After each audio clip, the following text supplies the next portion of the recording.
And welcome back to the Survivor PA Season 4 review. Once again, Julia's still on sabbatical. She's still getting accustomed to her job down in Florida. We're wishing her the best and hope to have her back for the finale. So today, instead, I am joined by Seb, a fan of Survivor PA and a LRGer slash Orger. Seb, thank you for joining me. First off, just for people to know who you are, how long have you been playing live games? What are your experiences with some people on this cast?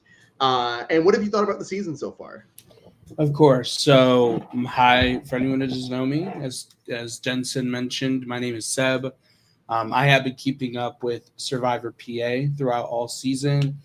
As the comment states, I played Golden Gates about a year and a half ago, and I played Eradication in October of last year.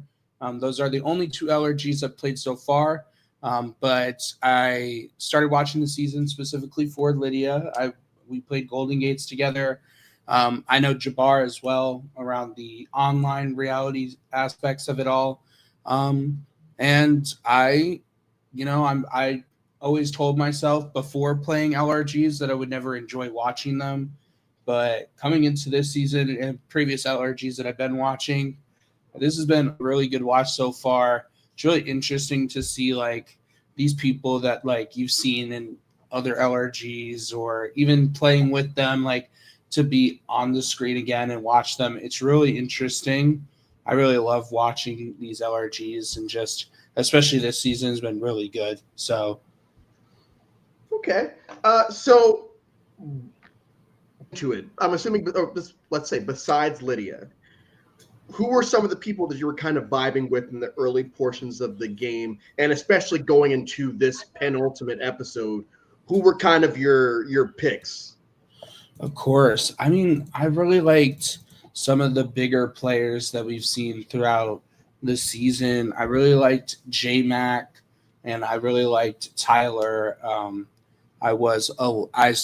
Barton as well. I even had like the drama side of me was like, oh, I really want to see Peter just go one more round. Um, but I mean, I really liked a lot of the people who made Merge. I was like big fans of, and I don't think there was anyone who like, and no offense to the pre-jury, there was no one who made Merge that I was like, oh my god, like I wish that they went before Merge. Like I didn't want to see them on my screen moving forward. Yeah. So going into this episode, and we had Jordan on last week, and Jordan, spoilers, Jordan did a very good job last week at not revealing that he was the next boot. And I would say, and it's done on purpose because of, and we'll touch on that. It's that he's going home in this episode because his name's not really out there. And so we start off with this a really nice moment between Jordan and Lydia, where they kind of have a heart to heart of like, hey, I had to get rid of J Mac, like, and that's just how I'm playing. And Lydia pulls the, well, yeah, that's just how some people play. Like we've all heard it before, and it kind of feels like it almost felt like the Emily situation from a few rounds ago, where it's like, yeah, she's.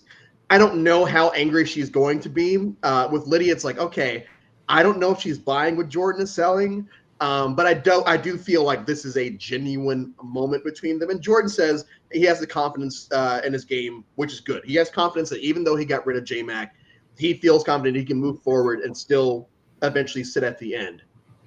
What were your thoughts on, like, before getting to the inevitable?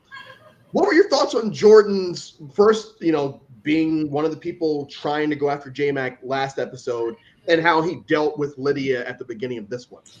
I think you have to compare it to a lot of like the quote unquote new era type thinking when it comes to Survivor games and not even just LRGs, but the show itself about like, okay, like I could only go as far or I could only go to a certain point with my duo, with someone who's viewed to me as close.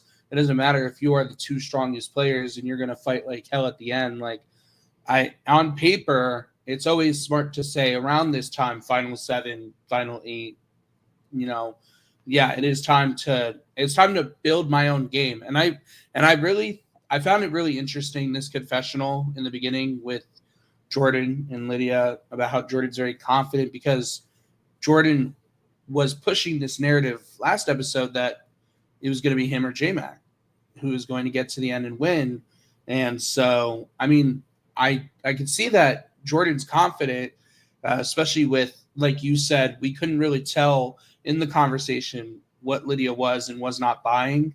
The shades help. The shades help a lot. Yeah, you can't read her face, so she can cry, behind them, but you don't know if she actually has full on Emily face at him at this point, which is good. It is a good character trait. Her shades this season. So, but I think for like the last round specifically, on paper, it's always going to be a smart move to take out the person that you feel is your biggest threat at this time in the game, because on paper, the jury's watching you.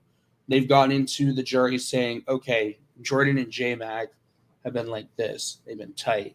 The very much tribe v tribe like dynamics that's been going on throughout the merge, like it's just like it's not really being shown, but Jordan and J-Mac has always been shown to the jury. Yeah, it's always been Jordan.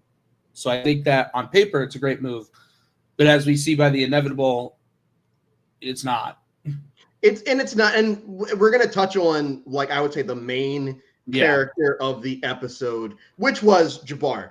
Jabbar has had great content throughout the season. We had him on here a few weeks back, maybe a month back at this point, and just him in the everyone has played a game with Jabbar. Everyone has seen Jabbar play, and in this season, it's always been steadily getting to the Jabbar episode, and I do feel like this was the Jabbar episode as far as he basically calls his shot at the beginning of the episode, like, hey, we're at Final Six.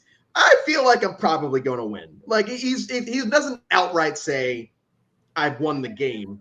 He says, oh, yeah, I'm feeling good about getting to this point. And I would say that based off of the episode where his name doesn't come up, his name doesn't get written down, I would say that he does have I think I said this last week. I think everyone has a legitimate chance at winning the game. That's not me blowing smoke up people's asses because I don't know these people.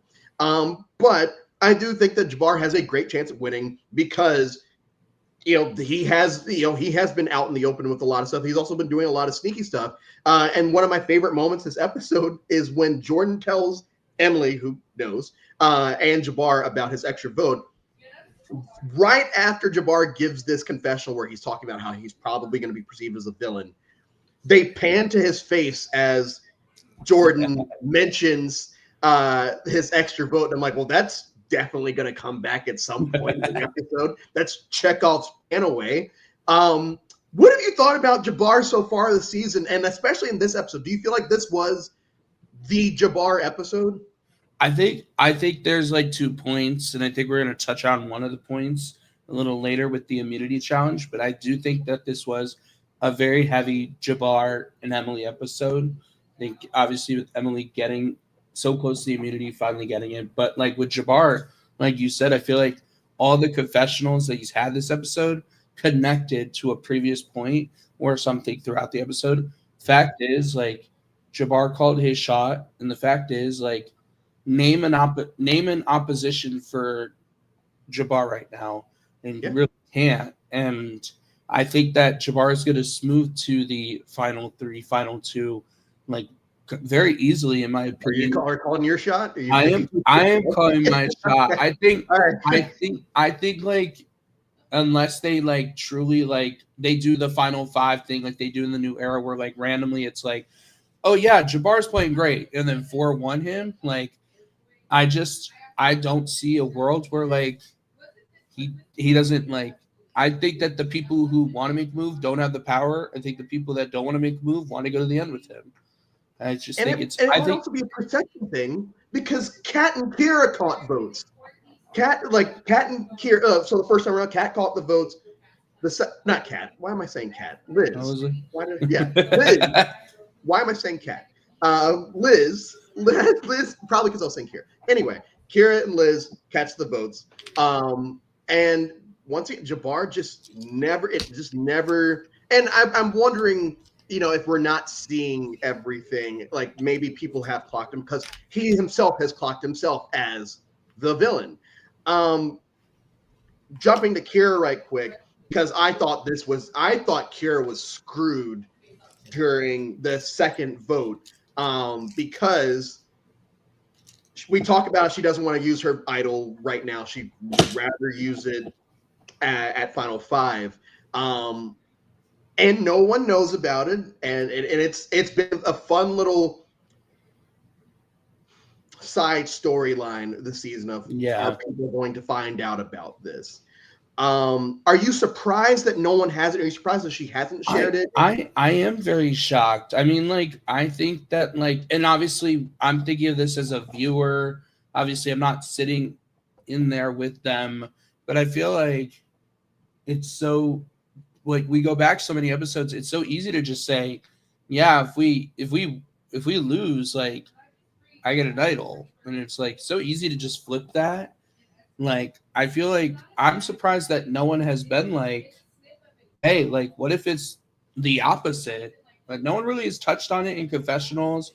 No one's really touched. They were just like, oh, great, we won. Like, she doesn't have this. And it's like, oh, well, we're going to brush it under the rug. And it's like, someone's getting to Final Five, Final Six with an idol in their pocket. And, like, there's been zero confessionals from anyone but Kiara about it. It's really interesting. Yeah.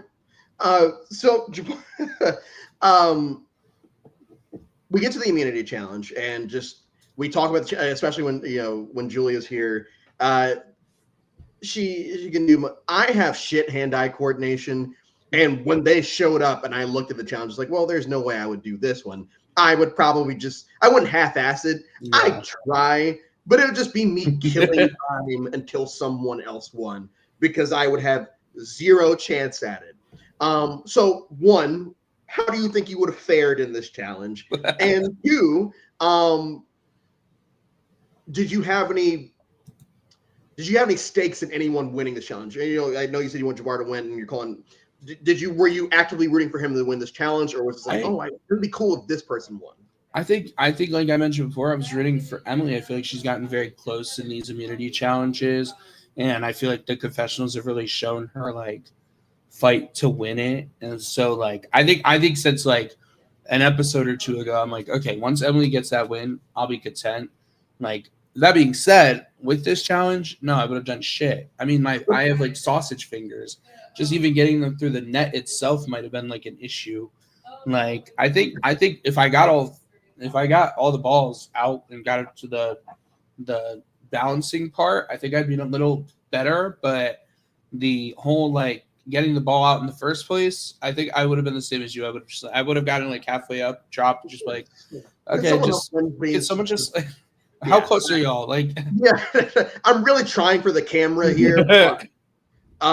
So this is also, Daniel also says this is the last round that the amulet can be chosen, and Emily wins and chooses the Chaos Amulet. Lydia, would you have chosen Chaos?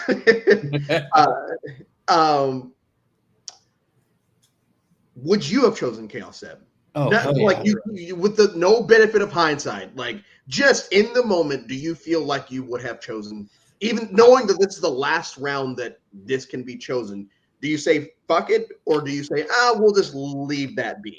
I feel like I still choose it. Like, I feel like it's the last amulet, it's the last round. I feel like the Survivor gods are saying, hey, last round, last amulet, don't let it hanging. Like, and plus, like, I think I would have looked at it very narrowly and said, well, I'm still wearing a necklace, so I still could be safe at this tribal council.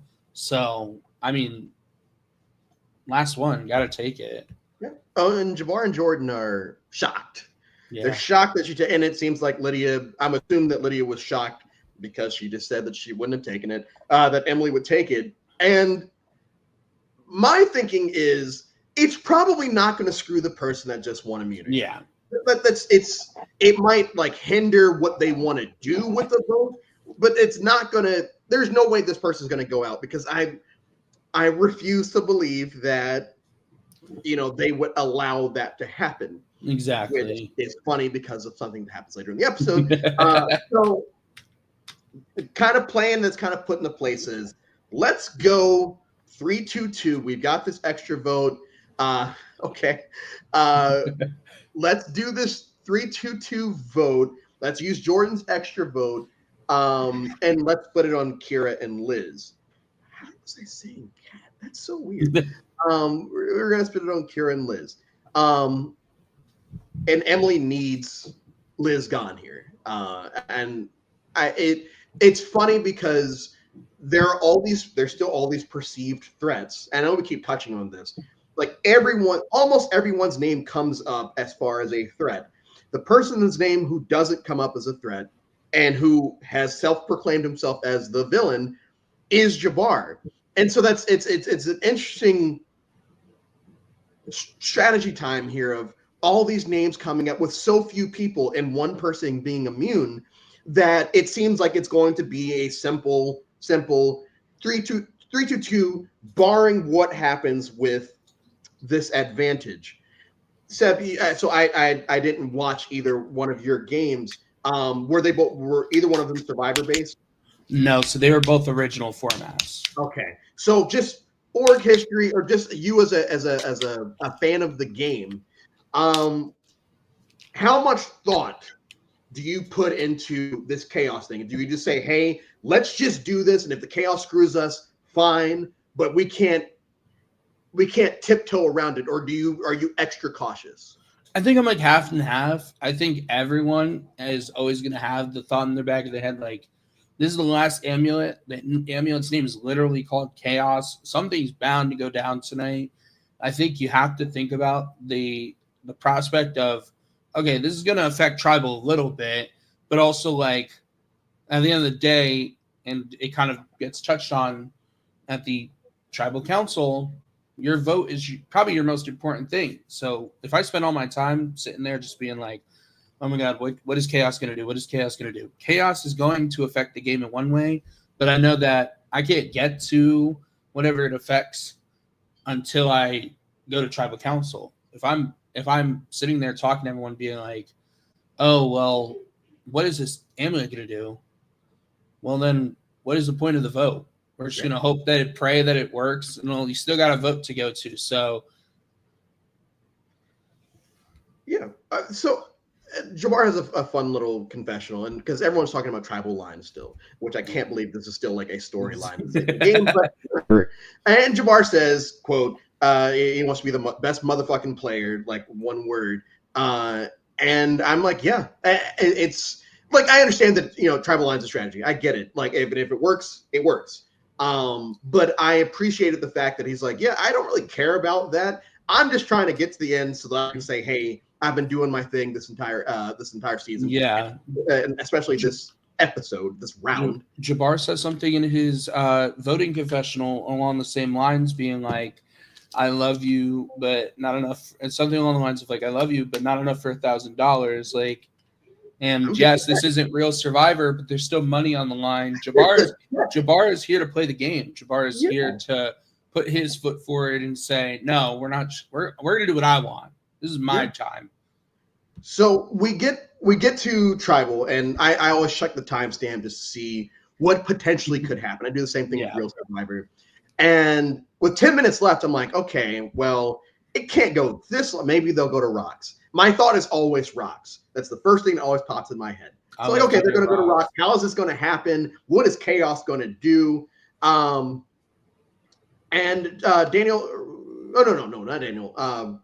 Liz says, is it ever good to have something chaotic in Survivor?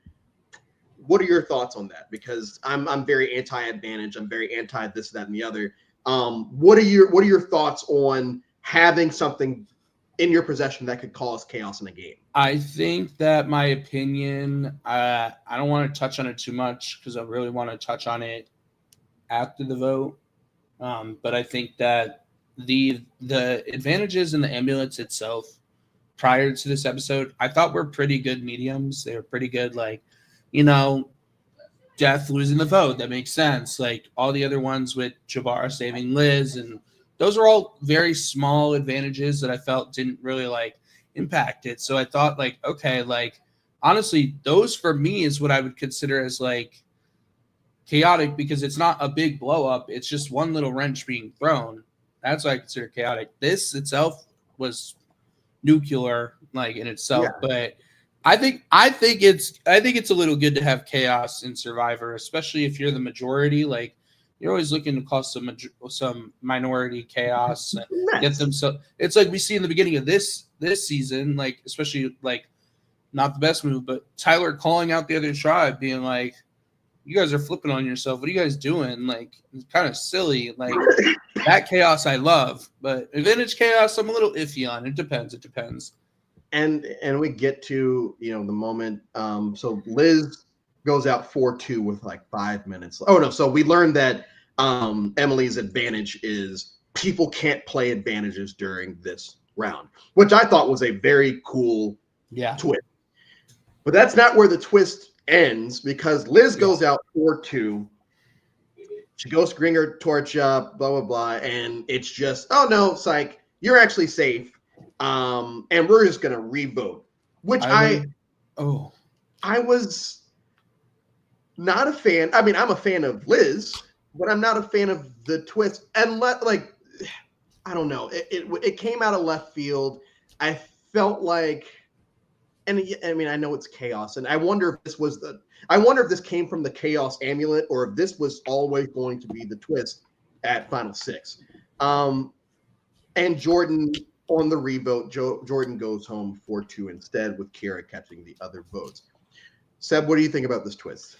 I hate it. I'm so sorry. It's like I was saying before, like I like when wrenches are thrown in. I don't like when like someone gets voted out and like it's just like, oh well, it didn't matter. Like I do appreciate production for being like, okay, the second vote advantages can be played. I get it's chaotic. But it just felt really crappy. Like yeah. I think anyone leaving in that position would I think Jordan held his own in that exit confessional because he did point it out. He was like, that's I mean yeah, I would be sobbing. I think I'd be there being like, this is the worst way to go in any LRG imaginable. Yeah. And I think on paper, like production saw this as a good twist. And I think if executed just a little bit differently, it could do well. I don't know. Like, yeah, it kind of it sucked the air out of anything. It was just kind of like, oh, okay, that was definitely a choice. But if that's because me and Julie have been very high on this entire season. If that's or at least I don't know her, but at least if this is my qualm with the season, fine. Because you're like my qualm with Heroes of Villains is that Russell Hantz exists. So like even in my favorite season, like there are things that exist that I'm just I'm not a fan of. And in this situation, yes, we do get to keep Liz, and I'm excited for that. But I can kind of see why people would be peeved, why they would be scared. And if this was a part of the Chaos Amulet, it did its job. It did its job to perfection. So I'm interested to see how the finale kicks off next week. So as we start, it's like, how do you even react at the start of next episode? Like, you went through 2 votes, an extra vote was played, and Liz has been voted out, and is now like, well, some of you. It was 4-2. Who's a so. And I think that's another notch to Jabbar itself. Like, I think he was bold enough to say, without knowing what was going to happen next, be like, yeah, I'll vote in the minority. Like, what's going to happen? Like, you guys ain't going to stop me. So, final thoughts on the episode, and is Jabbar going to be your actual winner pick going to the finale? I think with what I've been seeing, like, Jabbar is currently like my winner pick. I think that like edit wise, he's really the only one. Like Emily and Kiara showing that, like, and I think Lydia's had a lot of emotional moments that really shows her as a person. But I think that just like, I think Jabbar's had a really slow trajectory to go up.